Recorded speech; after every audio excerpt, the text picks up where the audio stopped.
छात्राः नमो नमः। प्रथमः पाठः सुभाषितानि। पृथिव्यां त्रीणि रत्नानि जलम् अन्नं सुभाषितं मूढ़ैः पाषाणखण्डेषु रत्न संज्ञा विधीयते। ये जो श्लोक है इसका अर्थ है कि इस पृथ्वी पर पृथिव्यां त्रीणि रत्नानि, इस पृथ्वी पर तीन ही रत्न होते हैं। कौन से होते हैं? जलम अन्नम सुभाषितम। ये तीन है, जल, अन्न और मधुर वाणी। ये तीन ही रत्न है, जल, अन्न, सुभाषितम, सुंदर वाणी।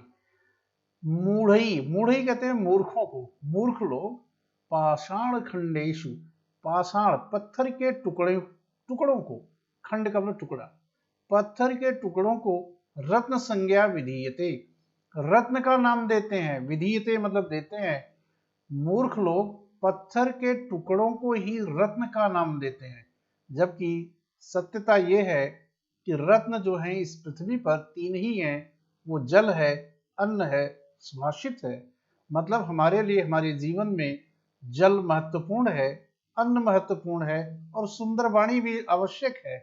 इस समाज में रहने के लिए, शांतिपूर्वक जीवन जीने के लिए, एक अच्छे वातावरण में रहने के लिए सुंदर वाणी, मधुर वाणी का होना भी आवश्यक है। दूसरा श्लोक हमारे सामने है, सत्येन धार्यते पृथ्वी सत्येन तपते रवि सत्येन वाति वायुश्च सर्वम सत्ये प्रतिष्ठितम्। इसका अर्थ यह है कि सत्येन धार्यते पृथ्वी, ये पृथ्वी सत्य से ही धारण की जाती है। मतलब ये पृथ्वी जो टिकी हुई है, ये है, इस सत्य से ही है। सत्येन तपते रवि, और सत्य से ही सूर्य भी चमकता है, तपता है, प्रकाशवान होता है, अपनी ऊर्जा प्रदान करता है। सत्येन वाति वायुश्च, वाति दैट इज बहती है, वायु हवा, सत्य से ही वायु बहती है। और सर्वम सत्ये प्रतिष्ठितम, सब कुछ सत्य में ही स्थित है। प्रतिष्ठितम मीन्स स्थित है, सब कुछ सत्य में ही स्थित है। तो सत्य ही सत्य है, सब कुछ सत्य है। दाने तपसि शौर्ये च विज्ञाने विनये नये विस्मयो न ही कर्तव्यो बहुरत्ना वसुंधरा। यहां पर यह कहा गया है कि दाने, दान में, तपसि तपस्या में, तप में, शौर्य पराक्रम में, विज्ञाने विज्ञान में, विनय विनम्रता में, नए नए पॉलिसी और जो हमारे नए विचार हैं उन सब में कभी भी विस्मयो न ही कर्तव्यो, कभी हमें विस्मय नहीं करना चाहिए, आश्चर्य नहीं करना चाहिए। बहुरत्ना वसुंधरा, ये जो पृथ्वी है बहुत सारे रत्नों से भरी हुई है। इसका भाव ये असली में ये है कि इस दुनिया में किसी चीज की कमी नहीं है। ये जो हमारी पृथ्वी है रत्नों से भरी हुई है। तरह तरह के लोग हैं, बहुत सारे अच्छे विचारों के लोग हैं, बहुत सारे क्वालिटी के लोग हैं। मतलब अगर कोई बहुत ज्यादा दान देता है या दानवीर है तो हमें आश्चर्य नहीं करना चाहिए कितना बड़ा दानवीर कैसे कौन है। कोई तपस्वी है, कोई बहुत बलशाली है, कोई बहुत ज्ञानवान है, कोई बहुत ही विनयशील है। तो हम इनकी महत्ता को देख करके कभी हमें जो है विस्मय नहीं करना चाहिए, आश्चर्य नहीं करना चाहिए, क्योंकि हमें ये मानना है, हम मानकर चलेंगे, चलते हैं कि इस पृथ्वी में किसी चीज की, इस धरती पर किसी चीज की कमी नहीं है। एक से बढ़कर एक चीजें यहाँ पर उपलब्ध हैं, इसलिए हमें आश्चर्य करने की आवश्यकता नहीं होती है।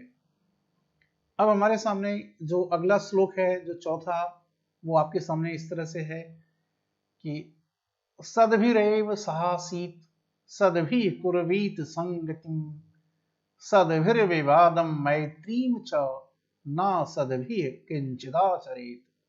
इसका अर्थ यह है कि सद्भिरेव सहासीत, हमें सह आसीत, सह मीन्स साथ, आसीत मीन्स रहना चाहिए।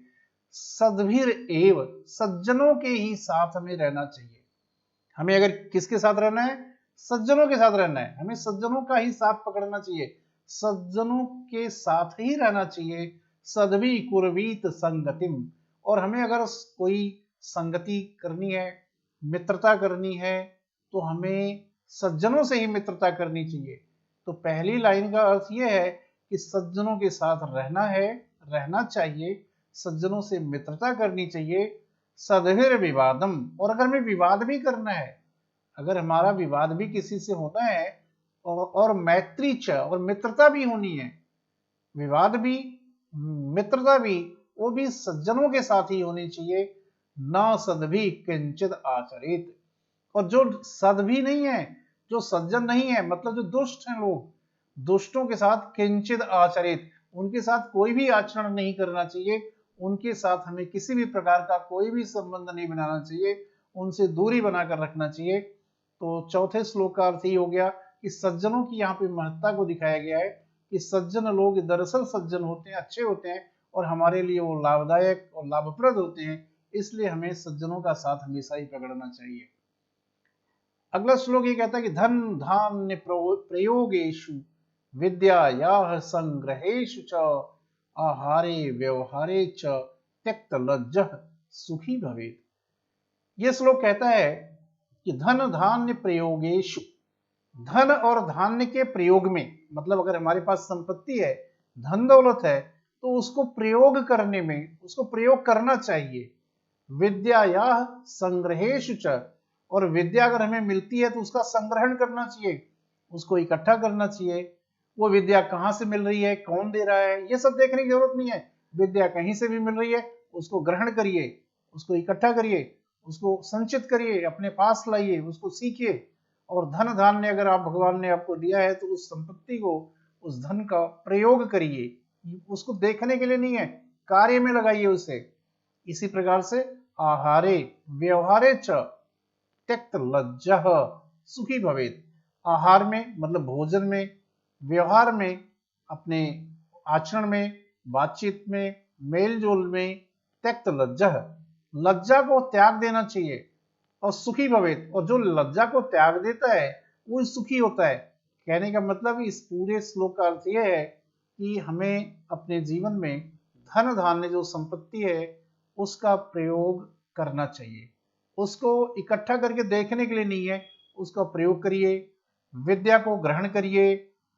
भोजन में और व्यवहार में कभी इन सब चीजों में हमें शर्म करने की, लज्जा करने की जरूरत नहीं है, उसमें लज्जित होने की बात नहीं है कि हम उसमें जो है, कुछ लोग खाने पीने में भी जो लज्जा महसूस करते हैं, बातचीत करने में भी लज्जा महसूस करते हैं, शर्म करते हैं। तो ऐसे व्यक्तियों के लिए कहा गया कि भाई अगर सुखी रहना है तो ये सब चीजें मत करिए। अगला श्लोक हमारे पास है कि क्षमा वशी कृतिर्लोके क्षमया किम न साध्यते शांति खड्गः करे यस्य किम करिष्यति दुर्जन।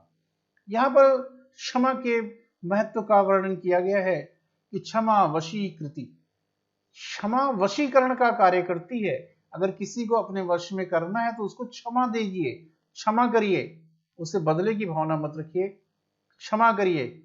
इस लोक में, इस दुनिया में जो है, क्षमया किम न साध्यते, क्षमा से किस चीज को हम प्राप्त नहीं कर सकते। क्षमा एक ऐसी चीज है कि इस दुनिया में हम हर चीज को प्राप्त कर सकते हैं, और क्षमा इस दुनिया में वशीकरण का कार्य करती है, सबको अपने में मिला लेती है, दुश्मन भी अपने हो जाते हैं, इसलिए क्षमा बहुत ही महत्वपूर्ण चीज है। दूसरी लाइन ये कहती है कि शांति खड्गः करे यस्य, कर का मतलब हाथ, करे मीन्स हाथ में, यस्य मीन्स जिसके, अगर जिसके या किसी के हाथ में अगर शांति का खड्ग है, तलवार तो है लेकिन वो तलवार कौन सी है, शांति वाली है, युद्ध नहीं करना है, शांति फैलाना है। जिसके हाथ में शांति का खड्ग है, तलवार है, तो उसके लिए यस्य शांति खड्गः करे यस्य किम करिष्यति दुर्जन है, तो उस व्यक्ति का जिसके हाथ में शांति की तलवार है, उस व्यक्ति का दुर्जन, दुष्ट जो है, क्या कर सकता है, क्या बिगाड़ सकता है, मतलब उसका वो कुछ नहीं कर सकता। शांति ही सबसे बड़ी चीज है, इसलिए शांति को ही हमें आगे बढ़ाने की जरूरत है, शांति को ही बनाए रखने की जरूरत है, शांति ही सब कुछ है। इसलिए हम भी यही कहेंगे इस पाठ के अंत में, ओम शांति ओम।